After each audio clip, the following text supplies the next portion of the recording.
Assalamualaikum warahmatullahi wabarakatuh. Perkenalkan, nama saya Ska dari 9B dan hari ini saya akan menjelaskan kepada Anda bagaimana fungsi-fungsi perintah pemrograman yang ada di skrip saya. Bahasa pemrograman yang saya pilih adalah Python dikarenakan bahasa ini cukup simpel untuk dipahami pelajar atau orang yang ingin belajar coding lah.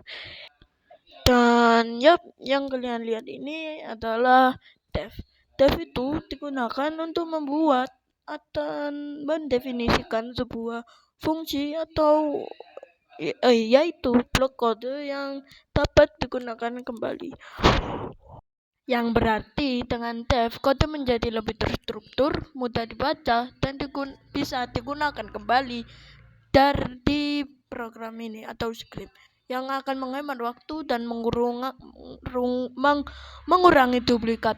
Dan yang belum sebutkan itu input itu buat mengambil data atau masukan dari pengguna saat programnya dijalankan. Yang bisa kalian lihat di bawah itu while true, itu untuk membuat perulangan tak terhingga yang akan terus berjalan sampai suatu kondisi tertentu. Fungsi ini sangat berguna untuk tugas yang perlu dijalankan berulang-ulang sampai kondisi tertentu terpenuhi. Kita lihat bagaimana skrip ini berjalan tanpa while true. Dan break tidak ada break.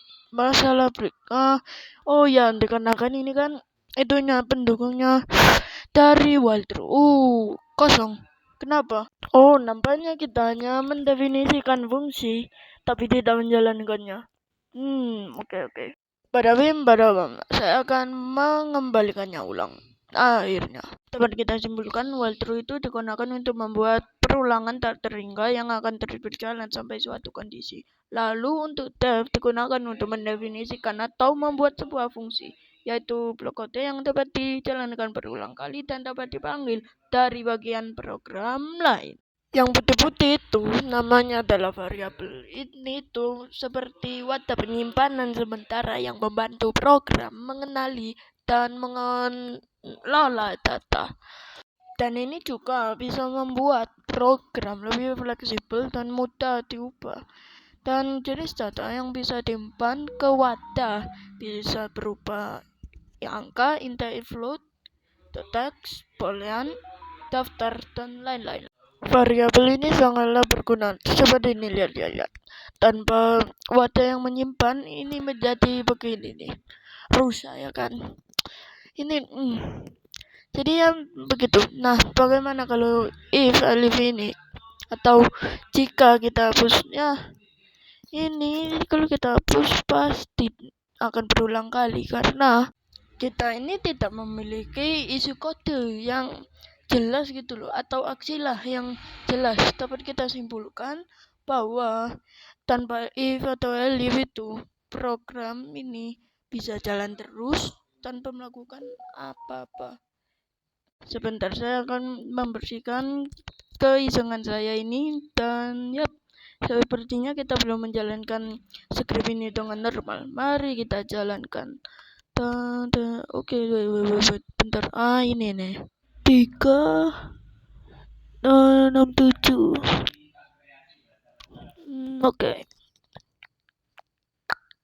Nampaknya ini sudah bekerja dengan mulus, smooth operator.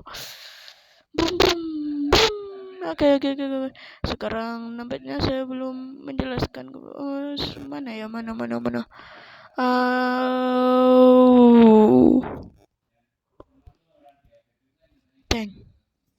Yang else ini. Else itu digunakan untuk mengeksekusi blok kode alternatif ketika kondisi di dalam pernyataan if tidak terpenuhi. Dan seharusnya ini bekerja. Satu dan pilihan tidak valid. Coba lagi.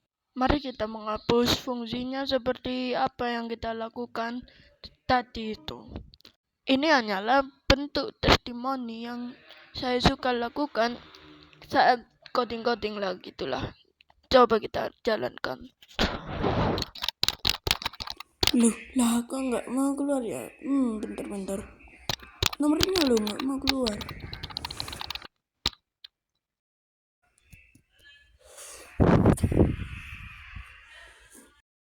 bentar, mungkin ini nge-lag. Coba kita mulai lagi.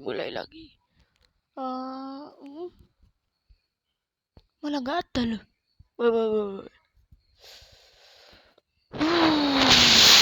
Mungkin kita harus menunggunya sampai selesai.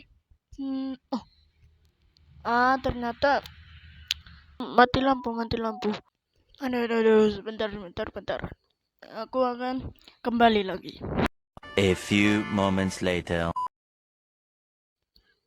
Testimoninya berhasil, masih bekerja. Tapi tidak ada keterangan bahwa kita salah.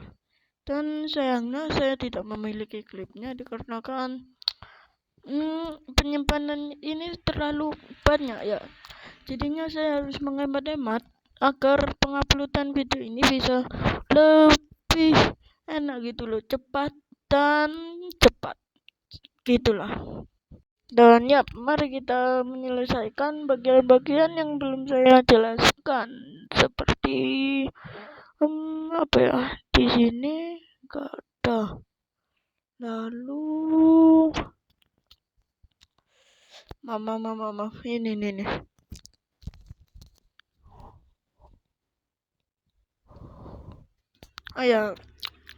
Kegunaan float ini sangatlah berguna, khususnya jika kita menghitung seperti rumus yang saya gunakan ini, yaitu rumus mata uang asing dari Indonesia. Dan jika kita menghapuskannya, float di episode running, masukkan menu yang tadi, kita hapus nominal, dan oke. Tidak bekerja. Karena kenapa? Ya sudah saya sebutkan itu tadi. Kalau misalkan tidak ada itu nomor 0, itu desimal lah, itu tidak akan muncul. Nah, kalau misalkan ada float, maka nomor desimal itu akan muncul seperti ini. Mantap. Ini tentu saja sudah saya masukkan inputnya ke input yang sama. Bentar. Mungkin beberapa dari kalian telah mengikuti instruksi ini dengan baik, tetapi kenapa kok tidak bisa bekerja? Sepertinya kalian itu menggunakan ininya, barisan yang di kolom kosong itu, yang di kiri itu menggunakan spasi. Sedangkan kita sudah bisa settingnya dengan tab misalkan, ataupun dengan menggunakan tombol backspace. Nah ini kenapa kok harus disusun seperti itu? Itu bukan hanya tentang estetika atau apapun. Itu agar programnya berjalan dengan lancar, secara urut, dan tidak amburadul, tidak pusing itunya komputernya. Komputer aja bisa pusing, apalagi kita. Nah, sebagai contoh kecil lah, Scratch itu kan kita nyusun balok gitu ya, kayak gitu cara kerjanya. Itu simple lah kan ya. Kalau kita kadang di Scratch itu masih mengalami beberapa kesalahan ya, seperti ini juga kita masih bisa mengalami beberapa kesalahan, walaupun itu hanyalah kesalahan kecil saja, bisa berakibat fatal, bisa mengalami error. Jadi kesimpulan dari keseluruhan video ini tuh yaitu David tuh digunakan untuk membuat fungsi yang berguna untuk mengelompokkan kode agar bisa dipanggil berkali-kali tanpa menulis ulang. Contoh kecilnya def sapa dan tanda kurung (2) print tanda kurung tanda kutip halo tanda kutip tanda kurung. Dan while true digunakan untuk membuat perulangan atau loop yang tanpa batas sampai ada perintah break untuk keluar. Ini tuh cocok untuk menu interaktif atau program yang berjalan yang terus-menerus berjalan. Nah, kalau if itu mengecek kondisi, jika kondisi benar kode di dalamnya akan dijalankan seperti if pilihan 1, maka yang keluar adalah menu pilihan 1, dan else digunakan sebagai alternatif dari if. Jika kondisi if atau elif salah, maka blok else akan dijalankan. Dan itu variabel itu tempat untuk menyimpan data-data ya, data seperti itulah. Dan ini semua itu adalah dasar penting dalam Python. Sekian, terima kasih. Wassalamualaikum warahmatullahi wabarakatuh.